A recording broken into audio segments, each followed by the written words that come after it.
OpenLM version 4.5 allows for monitoring of cloud-based license managers. It allows for monitoring of Adobe, ArcGIS, Autodesk, and Office 365 cloud-based license managers.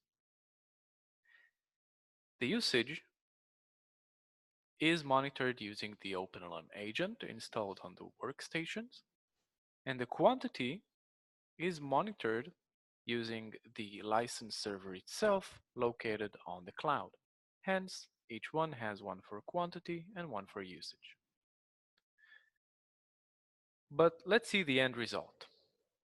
The end result basically is that you get all the information, all the cloud-based information into the OpenLM reports, the same reports that you know. So here you can see Adobe Cloud. I'll also show you ArcGIS. Now ArcGIS does not need an installation of the OpenLM agent on the workstation. We get the usage and allocations from the license manager.